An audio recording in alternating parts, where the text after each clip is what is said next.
일상에 바쁜 여러분들을 대신해서 지식과 인사이트를 정리해드리는 매일 독서 매일 인사이트입니다.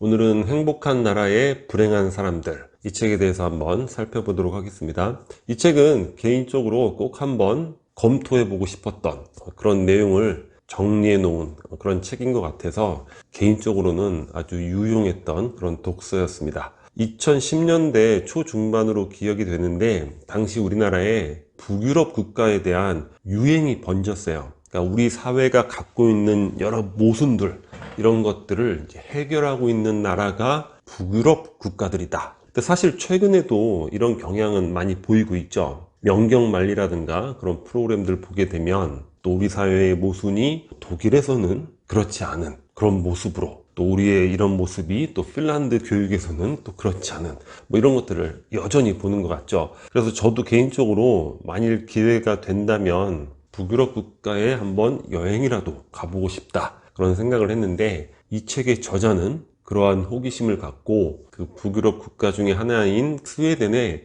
직접 가서 직장 생활을 하면서 체류를 하게 되는 거죠. 그러니까 비교적 장기간 체류가 되는 거죠. 여행보다는 훨씬 긴 그런 체류 경험을 통해서 북유럽 국가, 그러니까 스웨덴이라는 나라가 안고 있는 여러 가지 문제점, 이런 것들을 경험으로 파악을 하게 되고, 그러한 내용들에 대해서 이제 정리한 책이다, 이렇게 보시면 될 것 같아요. 우리가 알고 있는 북유럽 국가, 직업을 잃어도 실업수당 든든하게 나오고, 적성에 맞게 직업학교에 가면 재취업도 바로 되고, 아프면은 무상으로 치료도 받을 수 있고, 육아 국가에서 다 해주고, 교육도 국가에서 다 제공을 하고, 은퇴 후에는 풍족한 노후를 국가에서 지원받아서 보내는 그런 꿈과 같은 나라로 이제 생각을 하게 되죠. 근데 이 책의 저자가 직접 살아보니 그렇지 않다는 거예요. 스웨덴에도 실업률이 굉장히 높고, 실업급여가 이제 200만 원 이하로 지급이 되는데, 사실 그 정도 금액만 해도 상당한 금액이긴 해요. 근데 주거비용 부담이 스웨덴도 아주 상당하다고 합니다. 그러니까 실업급여로 든든한 생활을 한다, 이런 거는 불가능하다는 것이고, 무상의료라는 것도 허점이 많다는 거예요. 그러니까 무상으로 모든 것들이 제공되다 보니까 의료 서비스에 다가가기가 굉장히 어렵대요. 어지간히 아픈 거는 집에서 일단 경과를 지켜보세요. 그래도 안 되면 병원에 오는 것이고, 외상, 칼에 베인다거나 피가 철철철 날 수도 있잖아요. 그런 경우에도 응급실에서 수시간을 대기해야 되는, 그래서 항의를 해도 당장 죽을 건 아니니까 걱정하지 말라는 식으로 대응을 받는 그런 에피소드도 나오는데, 의료에 대해서는 우리가 공공과 민간이 잘 믹스된 형태잖아요. 외국인들이 한국에 와서 병원에 가서 아주 깜짝 놀란다는 거 아니에요? 외국은 수일 전부터 예약을 해야 되고, 의사를 만나러 가도 수시간 대기를 해야 되는데, 그냥 아무 때나 가서 바로 진료받고 약 타오고 아주 빨리 진행이 되니까 거의 쓰러진다, 그런 이야기를 본 적이 있는데, 그런 부분들, 그리고 은퇴 후에도 빈병을 줍는 노인도 많고, 치안이 또 상당히 안 좋다고 합니다. 범인 검거율도 굉장히 떨어지고, 또 행정 서비스, 스웨덴도 여느 나라랑 마찬가지로 비효율적이고 느리다는 얘기죠. 화장실조차 개방이 안 돼서 공중 화장실도 1,300원 정도를 내고 사용을 하고, 그런 부분이 있다고 합니다. 물론 이 책의 내용을 다 동의하는 건 아니에요. 하지만 제가 전반적인 내용에 있어서 동의할 수 있는 이유는 몇 가지가 있는 것 같아요. 제 개인적인 경험으로 인해서도 2010년대 초반이었던 것 같은데, 업무상 그 스웨덴에서 온 스웨덴 사람과 미팅을 한 적이 있어요. 당시 북유럽에 대해서 우리가 유행이었으니까 만나가지고, 와, 스웨덴 가장 문명화된 나라고, 제도적으로 가장 완벽하고, 우리는 너희들을 부러워하고 있고, 기타 등등 여러 가지 이런 얘기들을 신나게 했던 것 같은데, 그 사람의 표정이 매우 무덤덤했던 것 같아요. 그러니까 실제 그렇다면 너희가 우리를 알아주는구나, 우리는 기쁘다, 이렇게 할 텐데, 우리는 그런 거 아닌데 우리나라, 이런 식의 무덤덤한 태도, 그러니까 혼자 괜히 민망했었던 그런 경험도 있고, 그리고 엘리자베스 길버트의 먹고 기도하고 사랑하라, 그런 소설책이 있잖아요.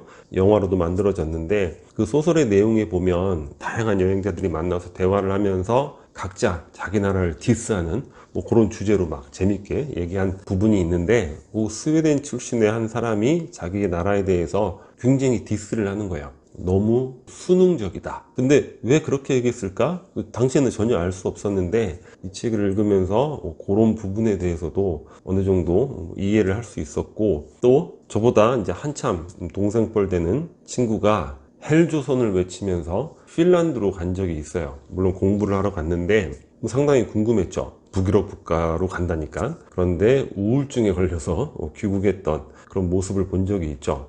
여튼 이것도 우리 사회가 하나의 거쳐가야 될 과정인데, 우리가 어떤 모순이 있더라도 그것을 완벽하게 다른 사회에서 해결책을 찾는다, 이런 방식은 이제는 지양해야 될 것 같아요. 실제로 그렇게 해결책이 될 수도 없고 그렇게 구현되고 있는 것도 아닌데, 우리가 막연하게 너무 일방적으로 그렇게 생각하게 된 그런 거는 좀 문제가 있지 않은가. 그래서 한 사회의 일면적인 모습을 보고 이해를 한다거나, 또는 우리 사회 A라는 사회의 모순이 있다 하더라도 B, C가 단순히 해결책이 될 수는 없다, 그런 부분들. 그리고 어떤 사회건 간에, 그러니까 스웨덴도 스웨덴이라는 나라의 그 발전 과정이 있는 거예요. 그러니까 역사적 맥락이 있는 거죠. 어떤 맥락을 통해서 지금과 같은 제도를 가져왔는가, 그런 것들을 우리가 이해하고 파악하는 것이 중요하고, 우리는 또 우리 사회 나름대로의 발전적 맥락이 있잖아요.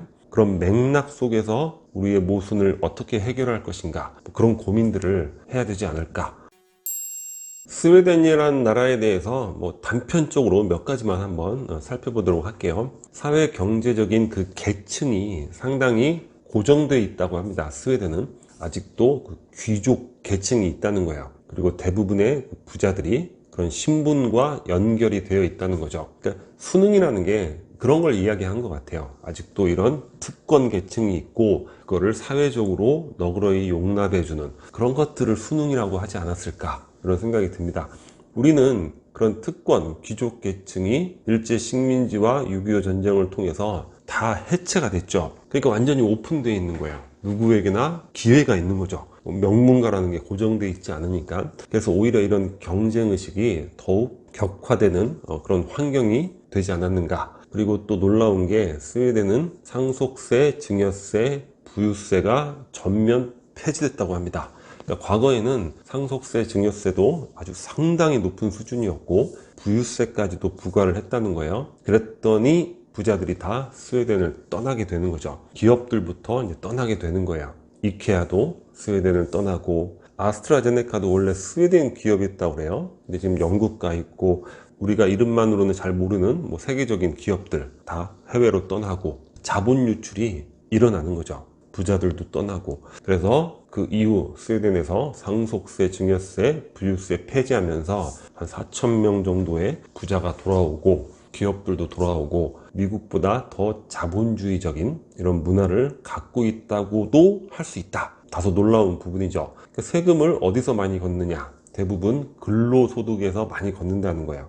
부자들한테 세금 많이 걷어서 가난한 사람들한테 베푸는 이런 구조가 전혀 아니라, 평균적인 근로소득에서 많이 걷어가지고 그걸 가지고 복지를 하는. 그러니까 한 개인이 세금으로 내는 돈이 워낙 많으니까 거의 내가 낸 돈 내가 받는다, 그거보다 좀 덜 받는다, 그런 수준이 되지 않을까, 이렇게 이야기를 하고 있습니다. 그런데 이렇게 강력한 복지를 운영하다 보니까 정부 고용 부분이 너무 과대하게 된 거야. 보통 OECD 평균이 18%인데 스웨덴이나 핀란드, 노르웨이, 덴마크 이런 나라들은 정부 고용 부분이 30% 가까이 된다고 합니다. 그런데 공무원이라는 건 생산적인 일은 아니잖아요. 우리가 생산활동을 하고 수출을 하고 이렇게 벌어서 그 돈으로 세금 내서 공무원 조직이 운영이 되는 건데, 무려 30% 정도의 고용을 공무원으로 국가에서 책임지고 있다. 문제가 되는 거죠. 마지막으로 이 책을 읽으면서 느끼게 된 두 가지를 간단하게 한번 정리해 보도록 하겠습니다. 첫 번째는 제도에 관한 환상을 경계해야 된다는 거예요. 그러니까 복지국가, 물론 좋은 것이고 당연히 필요한 것이죠. 우리 사회의 여러 가지 모순들을 해결해 나가는 과정에서 우리가 구현해 나가야 될 그런 사회지만, 그것이 이루어졌다고 해서 모든 것들이 단박에 빵 하고 해결된다, 그런 거는 없다는 거예요. 그러니까 사회가 바뀌고 변화하고 그러면 거기에 따라서 우리의 또 불편이나 불만 이런 것도 형태를 바꿔서 얼마든지 존재할 수 있다는 거죠. 여튼 제도는 좋은 방향으로 끊임없이 지속해서 변화 발전할 수 있게 우리가 노력을 해야 되겠지만 그것만으로 모든 것이 단박에 해결될 것이다. 이런 환상은 경계해야 되지 않을까 그런 생각을 해보게 됐습니다. 두 번째는 공자의 그 시중 사상이라는 그 개념이 이 책을 읽으면서 많이 떠올랐어요. 그러니까 경제가 늘 자유주의 경제가 좋은 것이 아니고 늘 진보주의적 경제 입장이 옳은 것이 아니라는 거죠. 그러니까 공자의 시중이라는 개념은 뭐냐면 나는 항상 이래야 한다 이런 것도 없고 항상 또 저래야 한다 이런 것도 없고 시중 때 시자잖아요. 그 때에 맞게 바른 것을 취하는 것, 때에 맞게 적중하는 것, 그런 것이 옳다 그런 내용이 되는 거죠. 아직도 우리 사회에는 이념을 전면에 내세우고 거기에 맞게 모든 정책들을 일괄적으로 똑같이 범주화하는 그런 경향이 많은데 그것이 아니라 때에 맞게 바른 것을 선택할 수 있는 이념이라는 범주에서 우리 국민 모두가 벗어나야 되지 않을까 이런 생각을 해보게 됐습니다. 자, 오늘 영상은 여기서 마치도록 하겠습니다. 캐릭터츠가 구독 버튼이고요. 구독과 좋아요 많이 부탁드리겠습니다. 감사합니다.